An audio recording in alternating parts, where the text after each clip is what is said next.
Super Sankranti combo offers తో ఈ రోజే సంక్రాంతి షాపింగ్ చేయండి ది చెన్నై షాపింగ్ మాల్.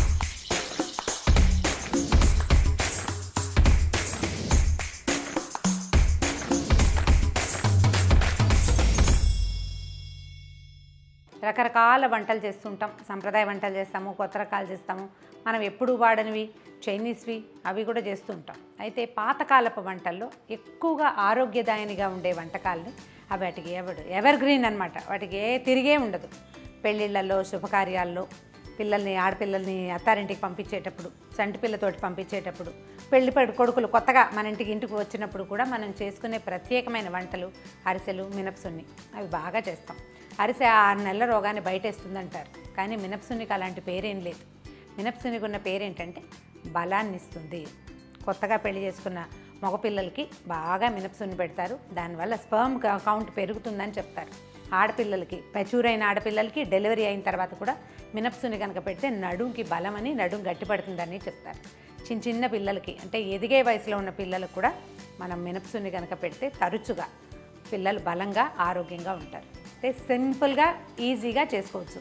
మినపసున్నిలో ఏంటంటే ట్రెడిషనల్ పాత కాలంలో పొట్టు మినపప్పుతోటి చేస్తూ ఉండేవాడు. చాలా పాతకాలంలో, ఈ మధ్య కాలంలో కాదు, ఎప్పుడో.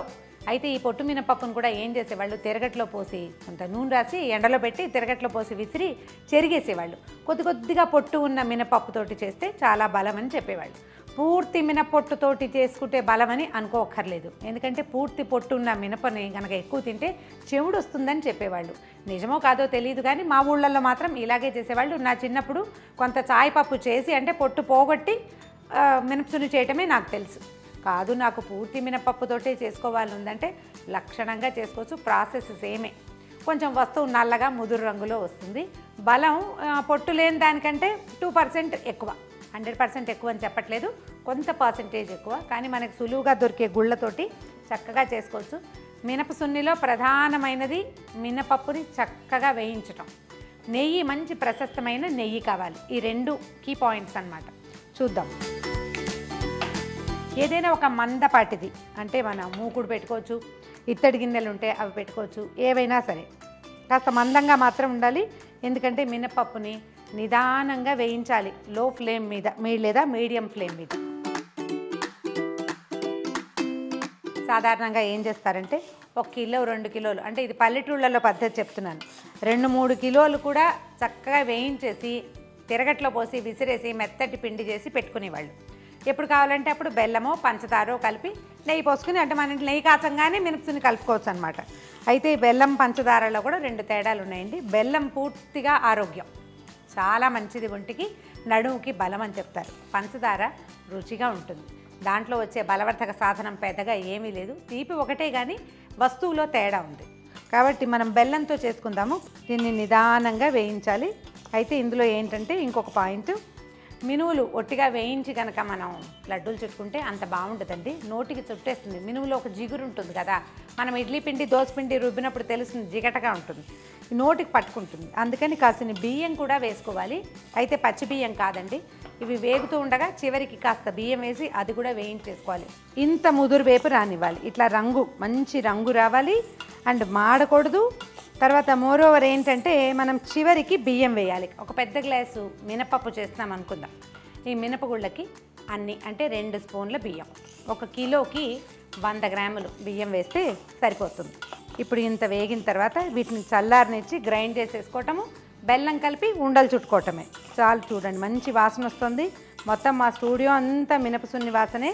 పైనుంచి మేడ మీద నుంచి అందరు దిగొచ్చేస్తారు ఈ వాసనకి. చల్లార్చి గ్రైండ్ చేసుకుందాం. మినపప్పుని ఇట్లా గ్రైండ్ చేసుకోవాలి. బాగా మెత్తటి పిండి ఉంటుంది, లోపల చిన్న గరకు ఉంటుంది, చాలా కొంచెం. ఇలా గ్రైండ్ చేస్తే ఇది మనకి లడ్డు చేశాక చాలా ఎక్కువ బాగుంటుంది అనమాట. దీన్ని బాగా జల్లెడ పట్టి చేయాలంటే పంచదారతో చేసినప్పుడు మెత్తగా మృదువుగా కనపడేలాగా చేయటం కోసం ఎక్కువసార్లు జల్లిస్తారు, అంటే పిండి మెత్తగా ఉండాలని. బెల్లంతో చేసేటప్పుడు ఆ అవసరం ఉండదు, చిన్న బరకం ఉంటేనే బాగుంటుంది. అయితే దీనికి ఎట్లా కొలత, మనకి 1 గ్లాసు మినపప్పు అయితే అంటే ఫుల్గా గ్లాస్ తీస్తే తల కొట్టి 1 గ్లాసు బియ్యం వేసుకోవాలి. అంటే కేజీకి ఒక 100 గ్రాములు తక్కువగా కిలో బెల్లం పట్టేస్తుంది. దీన్ని ఈ బెల్లాలన్నీ కూడా ఇదివరకట్లాగా ఇందులో పిండిలో కలిసిపోవటం అది ఉండట్లేదండి, కొంచెం కష్టం. నేనేం చేస్తానంటే ఈజీ మెథడ్, ముందు మిక్సీలో పిండి పట్టేస్తాం కదా, తర్వాత బెల్లం కలిపి మళ్ళీ ఇంకోసారి మిక్సీలో వేసేస్తాను. పిండి బెల్లము రెండు కలిపి గ్రైండ్ చేసేస్తే ఇలా వస్తుంది. మనం చేత్తో కలిపితే ఇంత బాగా కలవదు. మిక్సీలో వేసేయండి, చాలా ఈజీగా ఉంటుంది. కానీ పప్పులు బెల్లం కలిపి మిక్సీలో వేద్దామని పొరపాటును కూడా అనుకోకూడదు. ఇప్పుడు ఏం చేద్దామంటే చక్కగా కొంచెం నెయ్యి కరగబెట్టి ఇందులో వేసేసి లడ్డూలు ఎలా చుట్టాలో చూద్దాం. దీంట్లో ఉన్న కీ పాయింట్స్ ముందే చెప్పుకున్నాం కదా, మినపప్పుని బాగా వేగనివ్వాలి. రెండోది అంత బాగా అరుగుతుంది, లేకపోతే పచ్చిగా ఉంటే కనుక అరుగుదలకి రాదు, చూడ్డానికి తెల్లగా ఉంటుంది, మంచి ముదురు రంగులో రాదు. బెల్లం కూడా నల్ల బెల్లం, డార్క్గా ఉండే బెల్లం వేసుకుంటే బాగుంటుంది. కొంతమంది వాళ్ళు రేపు తాటి బెల్లం కూడా వేసుకుంటున్నారు. తాటి బెల్లం కూడా వేసుకోవచ్చు. తాటి బెల్లంలో కొంచెం ఇసుక ఉండేందుకు అవకాశం ఉంది. ఇందులో మనం కరగబెట్టటాలు అవి చెయ్యం కదా, డైరెక్ట్గా కలిపేసేటప్పుడు తాటి బెల్లం వేసుకుంటే ఏదైనా ఇసుక తగిలితే కొంచెం ఇబ్బందిగా ఉంటుంది. నెయ్యి ఏంటంటే వేడి నెయ్యి పోసుకోవాలన్నమాట. ఈ నెయ్యి పోస్తేనే లడ్డు వస్తుంది, లేకపోతే ఉండ రాదు మనకి. ఇప్పుడు కూడా చూడండి, బెల్లము మనం గ్రైండ్ చేయటం వల్ల ఉండ ఈజీగా వచ్చేస్తుంది. సరిపడా నెయ్యి వేస్తే ఇంకా చక్కగా వస్తుంది. ఇది ఒట్టి పిండి, ఇందులో ఏం లేదు, ఇక అలా అంటే వచ్చేస్తుంది. ఇందులో నెయ్యి పడేసరికి గట్టిగా వస్తుంది అనమాట. నెయ్యి కొంచెం మరగ్గాచుకోవాలి. దీనికి ఏంటంటే బజారు నెయ్యి వాడకుండా సొంతంగా చేసుకునే నెయ్యి అయితే చాలా బాగుంటుంది. ట్రై చేయండి. దానికోసం డాల్డా కానీ నూనె కానీ వేస్తే బాగుండదు. కేవలం నెయ్యి రుచికి ఒకటి, తర్వాత ఆరోగ్యానికి కూడా నెయ్యే మంచిది. ఆయిల్స్ లాంటివి వేయకుండా ఉంటే బాగుంటుంది. వేడి నెయ్యి మనం కొంత మటుకు పోసుకుందాము, తర్వాత మళ్ళీ వేసుకుందాం. చూడండి, ఇట్లా బుస అనాలన్నమాట. అంటేనే ఇది బాగా వస్తుంది, మంచి వాసన వస్తుంది కూడా. ఇదేంటంటే మొత్తం అంతట్లోని నెయ్యి వేసి కాకుండా కొంత మేర వేసుకోవాలి, మళ్ళీ కొంచెం నెయ్యి వెచ్చిపెట్టుకుని కలుపుకోవాలి.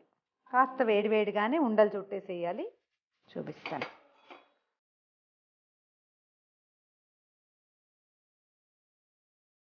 వేడి నెయ్యి పోయటం, ఒకసారి మొత్తానికి కలిపేసి ఉండలు చేసుకోవటమే. ఈ లడ్డూలు చేయడానికి కూడా అంత చాలా ప్రతిభ ఏం అవసరం లేదండి. మొదట్లో కొంచెం కోణంగా వస్తాయి, కాస్త ఓవెల్ షేప్లో వస్తాయి, క్రమంగా గుండ్రంగా వస్తాయి. అవి అంత పెద్ద ఇబ్బంది ఏం లేదు.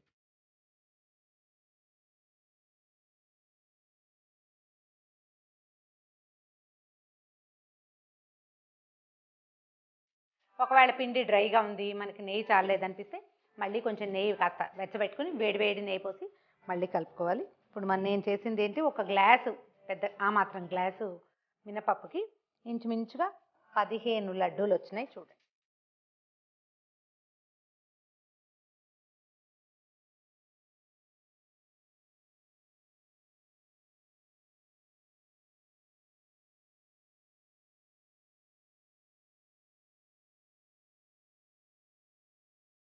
చూసారు కదా, ఈజీగా అండ్ సింపుల్గా. ఎక్కువ చేయకుండా ఒక్క గ్లాస్ తోటైనా చేసుకోవచ్చు. ఒక గ్లాస్ మినపప్పుకి 2 స్పూన్ల బియ్యం వేసి చక్కగా బాగా దోరగా కొంచెం కొద్దిపాటి ముదురు రంగు వచ్చేలాగా వేయించటము, గ్రైండ్ చేసేయటము. దానికి సరిపడా బెల్లం, అంటే ఓ గ్లాస్ మినపప్పుకి మినువులకి 3/4 గ్లాస్ కంటే కొంచెం ఎక్కువ, గ్లాస్కి కొంచెం తక్కువగా, కాస్త అందాజుగా చూసుకోండి. తీపి ఎక్కువ కావాలనుకుంటే ఫుల్ గ్లాస్ వేసుకోవచ్చు. వేసేయటం, కలిపేసేయటం, 2 వేడి నెయ్యి పోసి లడ్డూలు చుట్టేస్తే పిల్లలు సాయంకాలం తినడానికి. మనం కూడా ప్రెగ్నెంట్ లేడీస్ అయితే ఆఫీసులకు వెళ్ళేటప్పుడు బాక్స్లో పెట్టుకుని పట్టుకెళ్తే మధ్యాహ్నం 2 లడ్డూలు తిని ఒక గ్లాస్ మంచినీళ్ళు తాగితే సగం లంచ్ చేసినట్టు అయిపోతుంది. సో ఇది బరువైనది, బలవర్ధకమైనది, చాలా రకాల ఆరోగ్య ప్రయోజనాలున్న మినప సున్ని. ఈ వీడియో కనుక మీకు నచ్చినట్లయితే లైక్ చేయండి, షేర్ చేయండి. మరిన్ని వంటకాల కోసం సుమన్ టీవీ మామ్స్ కిచెన్కి సబ్స్క్రైబ్ చేసుకోండి.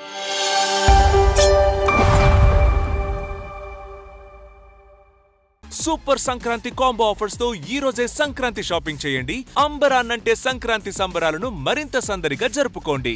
916 బంగారు ఆభరణాలపై మేకింగ్ ఛార్జీలు లేవు. ఈ ఆఫర్లు కేవలం సంక్రాంతి వరకు మాత్రమే. The Chennai shopping mall, Telangana మరియు ఆంధ్రప్రదేశ్.